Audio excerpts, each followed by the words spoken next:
আজকে আমরা দেখব প্রিয়মে সাদা বর্ণের আলোকবস্তু যদি পাঠানো হয় তাহলে তার যে বিচ্ছুরণ ডিসপারশন অফ লাইট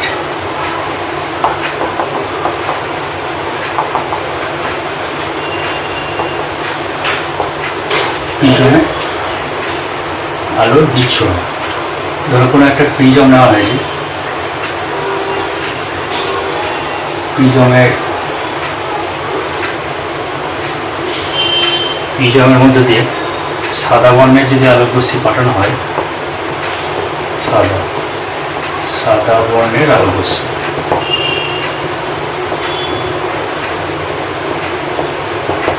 প্রিজমের মধ্যে দিয়ে যদি সাদা বর্ণের আলোকরশ্মি পাঠানো হয় তাহলে দেখা যায় প্রিজমের অন্য প্রান্ত দিয়ে, অন্য প্রতিসারক তল দিয়ে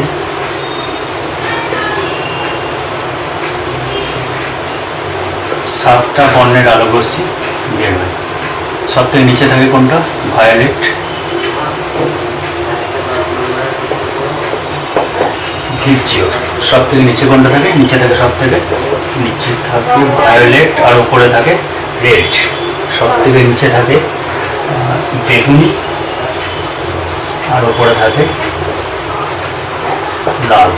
ঠিক আছে, সব থেকে নিচে যে কালারটা থাকে সেটা হচ্ছে বেগুনি, আর সব থেকে উপরে থাকে লাল।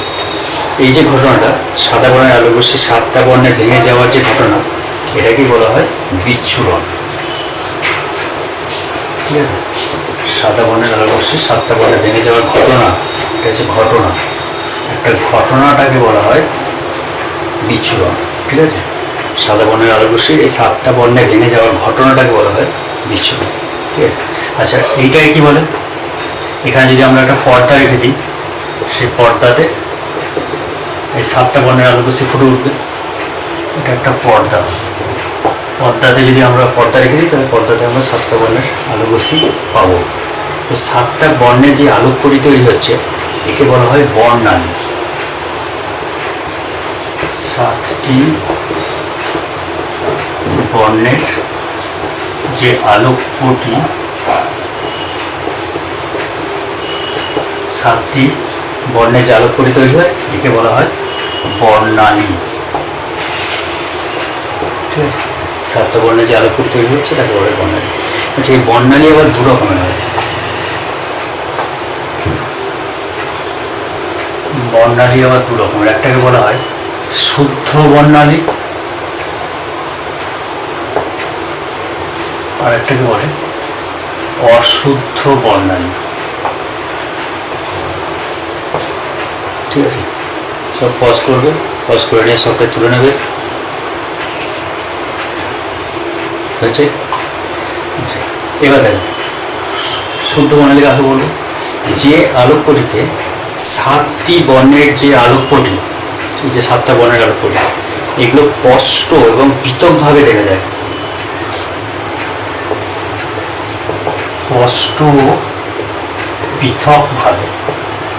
স্পষ্ট পৃথকভাবে দেখা যায়, সেইগুলোকে বলবো আমরা শুদ্ধ বর্ণালী। যে বর্ণালীতে এই সাতটা বর্ণ স্পষ্ট এবং পৃথকভাবে দেখা যাবে তাদেরকে বলে শুদ্ধ বর্ণালী।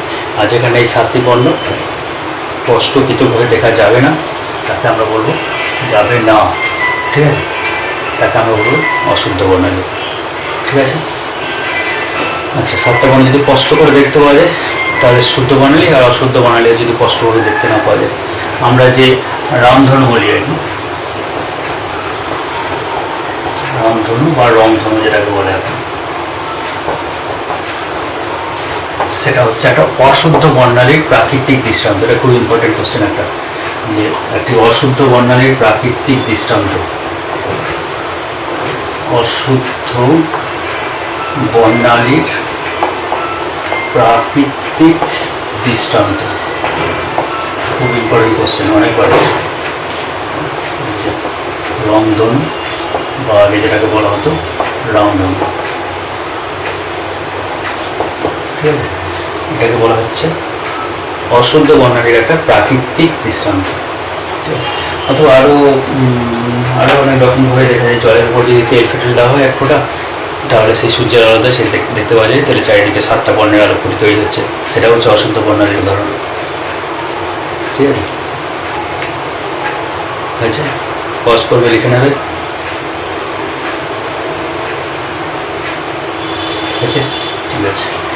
এবার দেখো আমরা এই কী করলাম, এখানে একটা প্রিজমের মধ্য দিয়ে 7টা বর্ণের আলোকরশ্মিকে পাঠালাম।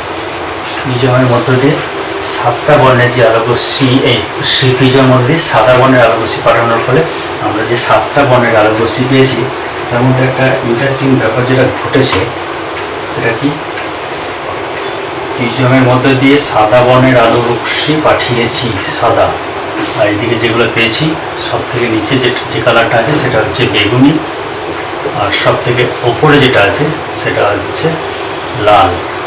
ঠিক আছে, সব থেকে উপরে আছে লাল আর সব থেকে নিচে আছে বেগুনি।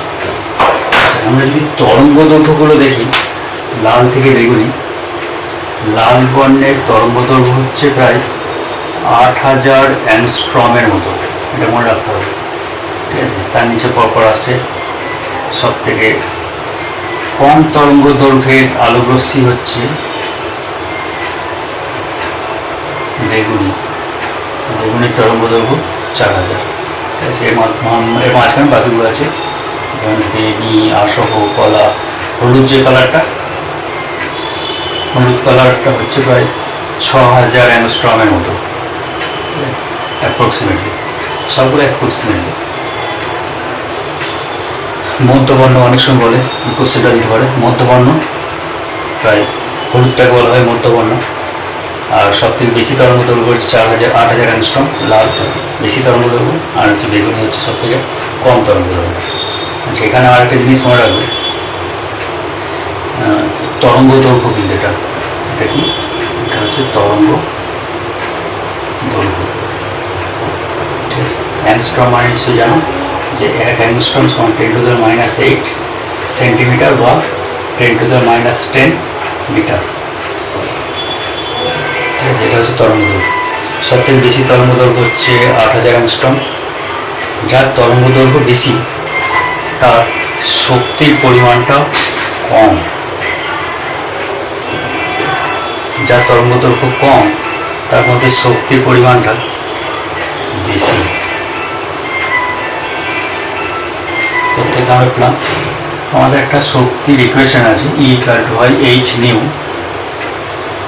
অথবা H নিউটাকে বলা হয় C/λ, নিউটাকে C/λ দিয়ে ট্রান্সফার করা হয়, চেঞ্জ করা যেতে পারে। যেখানে ইটাকে কি বলা হয়, ই হচ্ছে শক্তি, এইচটা কি, এইচ হচ্ছে প্রান্ত ধ্রুবক, এটা একটা ধ্রুবক, এইচটা হচ্ছে ধ্রুবক।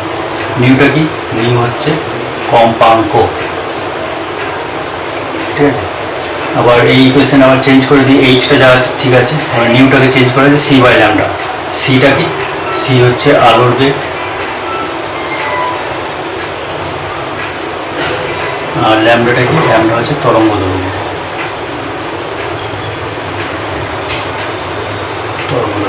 তাহলে এর সঙ্গে ল্যামডার সম্পর্ক দেখো, ই প্রপোর্শনাল টু 1/λ। তাই তো, তাহলে যার ল্যামডা কম তার শক্তি বেশি, যার ল্যামডা বেশি, যার ল্যামডা কম তার শক্তি বেশি, যার ল্যামডা বেশি তার শক্তি কম। ঠিক আছে, বেশ। তাহলে এখন প্রশ্ন হচ্ছে, বেগুনি বর্ণের আলোটা সব থেকে বেশি বেঁকে যাচ্ছে, এখানে আমি দেখতে পাচ্ছি বেগুনি বর্ণের আলোরশ্মিটা বেশি বেঁকে যাচ্ছে, লাল বর্ণের আলোরশ্মিটা কম পাপ নিচ্ছে। স্পষ্ট করে এটাকে লিখে নাও, আমরা এই লজিক যুক্তিটাতে আসবো। ঠিক আছে, বেশ, ঠিক আছে। এবার দেখো,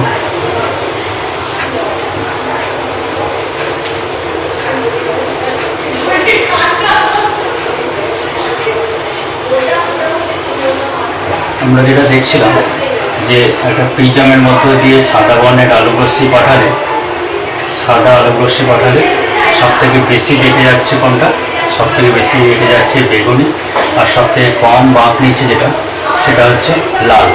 ঠিক আছে, আর বেগুনি তরঙ্গ দৈর্ঘ্য কত বললাম, বেগুনি তরঙ্গ দৈর্ঘ্য বললাম 4000 অ্যাংস্ট্রম, লালের তরঙ্গ দৈর্ঘ্য হচ্ছে প্রায় 8000 অ্যাংস্ট্রম। ঠিক আছে, আচ্ছা, তো বেগুনি বর্ণের আলোকরশ্মিটা বেশি বাঁক নিচ্ছে, ল্যামডাটা বেশি। ঠিক আছে, ল্যামডাটা বেশি। আচ্ছা, ল্যামডাটা যদি বেশি হয়, যদি আমরা একটা দেখো তোমাদের ক্লাস 9-এ একটা জিনিস করেছিল, V equal to N lambda, এরকম একটা ইকুয়েশন তোমরা করেছিল। এবার দেখো তো, ল্যামডা যার বেশি তার বেগটা বেশি, যে বর্ণের তরঙ্গ দৈর্ঘ্যটা বেশি তার বেগ বেশি।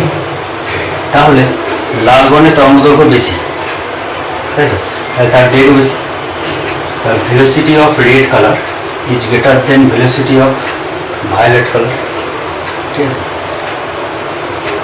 যেহেতু ভি মানে বেগ, ভি বলতে কি বোঝানো হয়েছে, ভি বলতে বেগ বোঝানো হয়েছে, ভেলোসিটি অফ লাইট। ঠিক আছে, আলোর বেগ বা তরঙ্গের বেগ, ভি প্রপোর্শনাল টু ল্যামডা। ঠিক আছে, তার velocity of red is greater than velocity of violet. দেখো রেড বর্ণের রেডের ভেলোসিটিটা বেশি, দেখো সেই জন্য কম বাঁক নিয়েছে, সোজা বেরিয়ে গেছে। আর বেগুনি বর্ণের বেগুনি বর্ণের আলোরশ্মির ভেলোসিটিটা কম, সেই জন্য সেটা বেশি বাঁক নিয়েছে।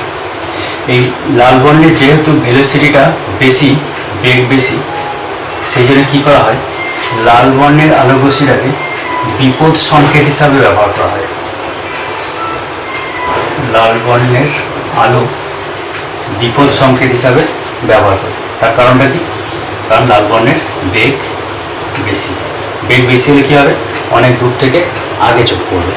ঠিক আছে, অনেক দূর থেকে আগে চোখে পড়বে, সেই জন্য বিপদ সংকেত হিসাবে লাল বর্ণের আলোকরশ্মিটাকে ব্যবহার করা হয়। ঠিক আছে,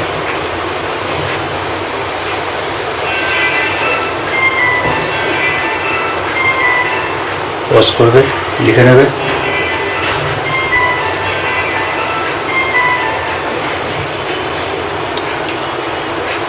আচ্ছা,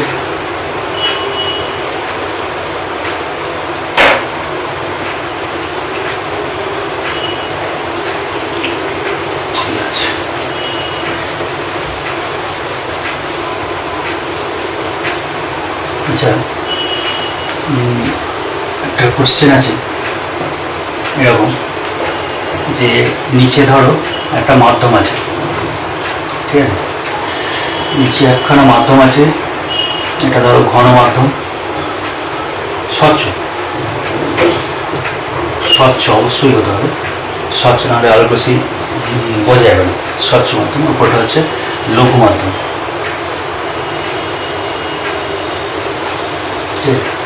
একটা আলোকরশ্মি এইভাবে পাঠানো হলো, সাদা বর্ণের আলোকরশ্মি, একটা সাদা পাঠানো হলো, পাঠানোর পর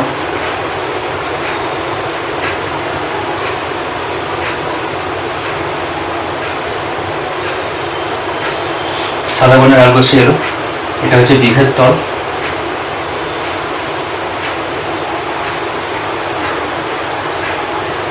বিভেদ তলে সাদা বর্ণের আলোকরশ্মি আসার পর কিছু আপাদন কোণ যা প্রতিফলন কোণ তাই হয়, সেই কোণে গিয়ে আলোকরশ্মিটা প্রতিফলিত হয়ে বেরিয়ে যায়।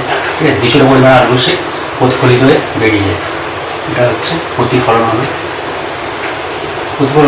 প্রতিফলিত হয়ে বেরিয়ে যায়। আর কিছু আলোকরশ্মি এই দ্বিতীয় মাধ্যমের মধ্য দিয়ে প্রবেশ করে, দ্বিতীয় মাধ্যমের মধ্য দিয়ে যখন প্রবেশ করছে সাদা বর্ণের আলোকরশ্মি, তাহলে সাদা বর্ণের আলোকরশ্মি অন্য কোনো মাধ্যমের মধ্যে দিয়ে গেলে কি হয়, তার বেগটা পরিবর্তন হয়, তার মধ্যে যে কালারগুলো আছে প্রত্যেকটা বর্ণের আলোকরশ্মির বেগ পরিবর্তন হবে, বেগটা কমবে, কারো বেগটা বেশি বাড়বে। তো এখানে তো ধরছি আমি এর মাঝখানে সমস্ত 7টা বর্ণ বিশ্লিষ্ট হবে। মোট কথা সাদা বর্ণের আলোকরশ্মি পড়লে অন্য মাধ্যমের মধ্যে দিয়ে গেলে তাদের প্রত্যেকটা বর্ণের বেগ যেহেতু আলাদা, সেহেতু এর মধ্যে সমস্ত বর্ণ 7টা বর্ণের বেগ এর মধ্যে থাকবে। ঠিক আছে, 7টা বর্ণের বেগ থাকবে। এখন কথা হচ্ছে এখানে যে কালারটা দূরে আর সব প্রান্তিক বর্ণ আর বলে, লাল আর বেগুনি এই দুটোকে প্রান্তিক বর্ণ বলে, দুটো কালার থাকে, সাদা বর্ণের আলোকরশ্মি পড়েছে। এবার লাল বর্ণ কোনটা হবে, এটা কি লাল বর্ণ হবে না এটা লাল বর্ণ, এটা ভি না এটা আর, নাকি এটা আর এটা ভি, রেড আর ভায়োলেট কোনটা হবে, ভি কালার, এটা কি ভায়োলেট হবে নাকি রেড হবে, আর নাকি এটা রেড হবে না ভায়োলেট হবে, কোনটা কি হবে, একটু ভাবো, যুক্তি ঠিক করো। আচ্ছা, বলেন কি হবে।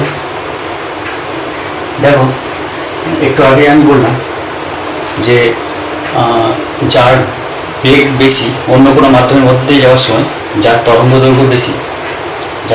দৈর্ঘ্য বেশি ভি যার বেশি, V is proportional to lambda, এই জিনিসটা করেছি, ল্যামডা যার বেশি তার ভি বেশি, ঠিক আছে, যার তরঙ্গ দৈর্ঘ্য বেশি তার বেগ বেশি।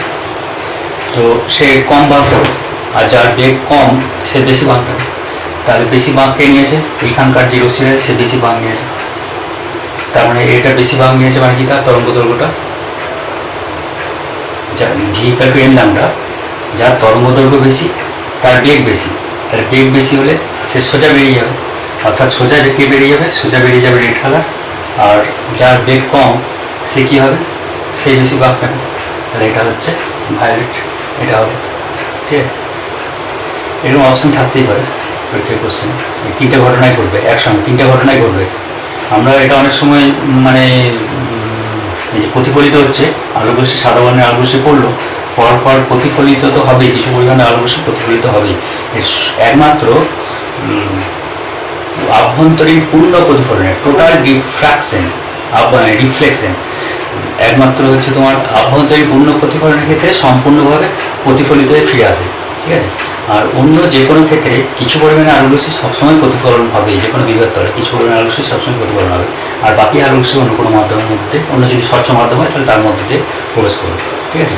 তাহলে এখানে অনেকগুলো জিনিস খেয়াল রাখতে হবে, আলোকরশ্মি আপাদিত হলো মানে সমস্ত আলোকরশ্মিটাই যে এর মধ্যে দিয়ে বেরিয়ে যাবে এমন কিন্তু ঘটনা নয়। কিছু পরিমাণ আলোকরশ্মি কী হবে, প্রতিফলন হবে, বাকিটার কী হবে, বাকি আলোকরশ্মির প্রতিসরণ হবে, ঠিক আছে। এবার প্রতিসরণ হওয়ার পর এই যে রশ্মিগুলো এসছে এখানে ভায়োলেট থেকে রেড, এই কালারগুলো এসছে, তাহলে এই কালারগুলোর মধ্যে সব থেকে মানে সবগুলোই বাঁক নেবে, যে পথে যাওয়ার কথা সেখান থেকে কিছুটা পরিমাণ সব রশ্মিগুলো সরে আসবে, তো সরে আসবে এখানে, তাহলে সরে আসবে ঠিকই, কিন্তু সব থেকে বেশি বাঁক নেবে কোন বর্ণের আলোকরশ্মিটা, ভায়োলেটটা, কারণ তার বেগ হচ্ছে কম, আর রেড কালারটা সব থেকে কম বাঁক নেবে।